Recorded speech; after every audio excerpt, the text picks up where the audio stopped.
Olá a todos. O Japão está a encolher. A China e a Europa, bem, parecem ir pelo mesmo caminho. Uhum. Mas, ao mesmo tempo, a população mundial em idade ativa vai crescer até 2072. E isto é muito por causa da Índia e principalmente da África. É uma dinâmica curiosa, não é? Forças opostas. Exato. Como é que isto vai redesenhar o nosso mundo? É a grande questão. Hoje vamos olhar para uma análise do canal Money and Macro. Ah, sim. Conheço o trabalho deles. Eles mergulharam em previsões científicas sobre, economia, migração, equilíbrio de poder global e usam o Japão quase como um vislumbre do Uma futuro. espécie de laboratório, não é? Isso mesmo. O nosso objetivo aqui é tentar perceber as ideias principais sobre esta crise populacional que parece estar a chegar. A primeira grande alteração que a análise aponta é económica. Claro. Prejudica a economia. Eles até usam uma fórmula surpreendentemente simples, achei eu. Qual é? Dizem que o PIB, o Produto Interno Bruto, é igual ao total de horas trabalhadas vezes a produtividade média. Faz sentido. Menos gente a trabalhar, menos horas. Precisamente. E o Japão é o exemplo disso. O baixo crescimento deles deve-se mais à queda nas horas trabalhadas, porque a população ativa está a diminuir, do que propriamente a má gestão económica.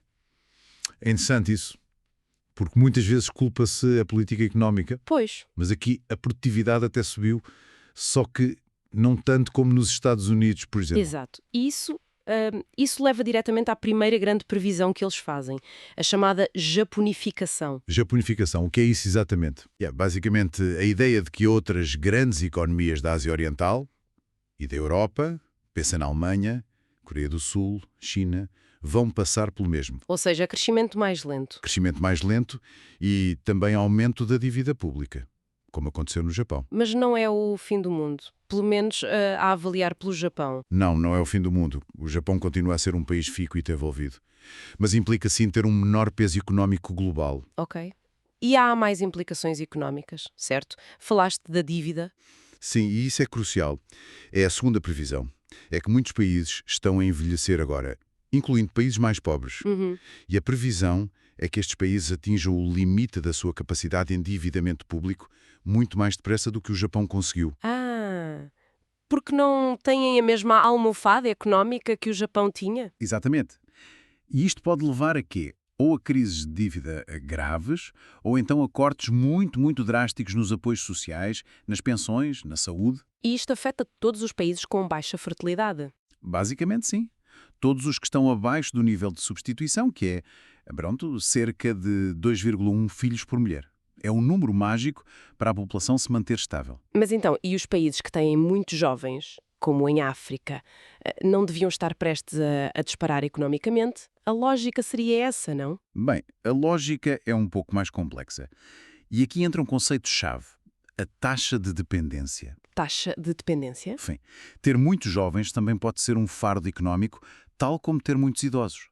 Porque há menos pessoas em idade ativa a suportar, através de impostos e contribuições, quem não trabalha. Ok, percebo. Não são só os idosos que dependem. Exatamente. O cenário ideal, o chamado dividendo demográfico, é quando se tem uma baixa taxa de dependência, ou seja, muitos trabalhadores para poucos jovens e poucos idosos. E quem aproveitou isso? A China beneficiou imenso disto nas últimas décadas.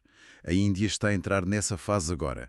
Já a África, a África só deverá sentir este benefício mais tarde, talvez por volta de 2050. Então o timing é diferente para cada região. E a terceira previsão está ligada a isto. Precisamente. A previsão é mais ou menos esta. Japão e Europa continuam com um desempenho modesto. Coreia do Sul e China vão sentir o impacto do envelhecimento em breve e de forma mais abrupta. A Índia deverá ter um bom desempenho nas próximas décadas. E a África? A África talvez tenha um desempenho mais fraco até meados do século, mas depois tem potencial para arrancar. Isto sugere que o centro económico global pode deslocar-se. Primeiro para a Índia, por volta de 2050, e depois, quem sabe, para a África. Fascinante.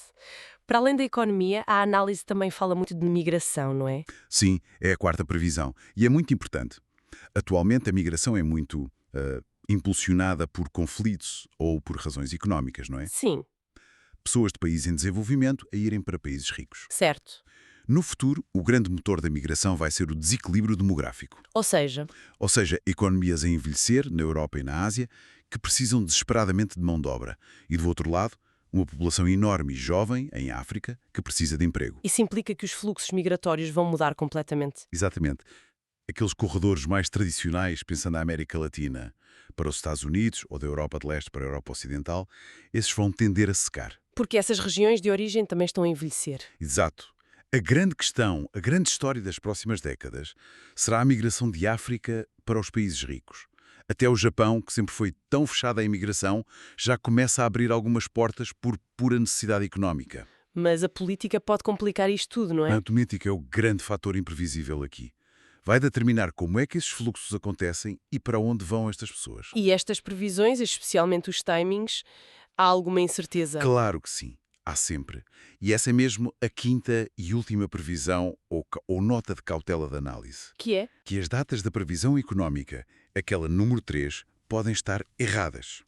As previsões da ONU, que servem de base, são muitas vezes criticadas por serem talvez... Otimistas. Otimistas em que sentido? Assumem que as taxas de fertilidade vão recuperar, mas o que vemos em sítios como o Japão ou a Coreia do Sul é que continuam a cair. E depois há também dúvidas sobre os dados demográficos da China. Portanto, a crise demográfica pode chegar mais cedo ou ser diferente do que se pensa. No entanto, a previsão sobre a mudança radical nos padrões migratórios... A número 4. Sim, essa parece mais robusta. Baseia-se numa matemática demográfica que é quase inevitável. O envelhecimento de uns e o crescimento de outros. Ok, então, para recapitular as ideias-chave que retiramos desta análise, espera-se a tal japonificação económica em muitas nações desenvolvidas. Um crescimento lento e mais dívida. Potenciais crises de dívida, especialmente em países que envelhecem sem serem ricos. Exato. Uma mudança do poder económico global, primeiro para a Índia, depois talvez para a África. E uma transformação radical nos padrões de migração, com a África tornar-se a grande origem de migrantes para as economias envelhecidas. É um bom resumo. E fica, talvez, uma reflexão final, que não está explícita na análise, mas que emerge disto tudo, Que é? perante esta necessidade económica clara, quase desesperada, de trabalhadores nas sociedades que estão a envelhecer. Como é que essas mesmas sociedades vão gerir a tensão? A tensão entre essa necessidade e as possíveis reações políticas contra a imigração em larga escala, especialmente vinda da África. É uma tensão enorme. Será que a necessidade económica vai superar a resistência política? Essa é talvez uma das perguntas de milhões para as próximas décadas. A economia vai falar mais alto ou a política vai criar barreiras? Vamos ver.